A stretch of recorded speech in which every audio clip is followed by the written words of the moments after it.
बेलाभूमि सुरक्षा पाई दिव्यांग युवक विचित्रानंदों नियारा प्रयास बेलाभूमि रे लगाइले स्पिनिफिक्स। स्पिनिफिक्स एक कंटा बा घास जातीय गछ जहाँकि प्राकृतिक जैव विविधतार एक माध्यम साजी थाए।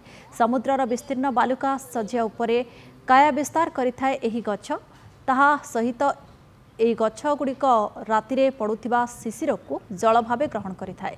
समुद्र बेलाभूमि रे रहिथिबा बालीबंत ऋतुचक्र अनुसार पवन प्रभाव में स्थान परिवर्तन करुଥାଏ।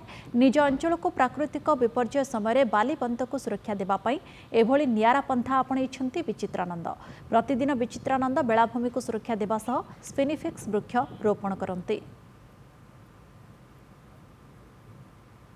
विगत 10 वर्ष है मोर कैंच सुरक्षा साथ साथ कम चले। मु केवल यहाँ को वर्षा दिन ही केवल रोपण कर नटा जेहेतु नटाए ये लटा जातीय गोटे समुद्र कूल घास। तेणुक ए वर्ष गोटे प्लान करी केमती यार नर्सरी करी जहाँ ए वर्ष मुझे नर्सरी कर सक्सेस हो पारि। नर्सरी करने द्वारा जोटाक आम पुरी उपकूल अच्छी जमीक तंडाघर हो दाड़ुकणी हो ये बीचटा पूरा इरोजन होची केमती ये गछटा प्लांटेसन कले से बड़ बड़ सैंड्यून या जहाँफल कि से इरोजन मात्रा कमिबो एवं आमर जो गोटे अतिथि आसुची प्रत्येक 6 मास अंडा देवाई तार अंडा देवाई बहुत परिमाण बीच गोटे बढ़िया जहाँफल से कैंच अंडा देवाई भल बीचटे बाहर।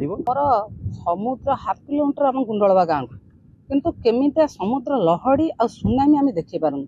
ये जो गुड़ुपक आम लगाऊँ ये आमर बाली की रोकुची बाली की रोकी सेतु बंध भाया बंध टे करुच्ची से बंध उच्च हो गले आम गाँ को पानी पवन ये लुणा पवन पानी कौन आमर क्षति नहीं। आगरू जो गुड़क आम लगे देखु केमी सेतु बंध भाया तारी प्रभाव में आमर कौन क्षति होनी।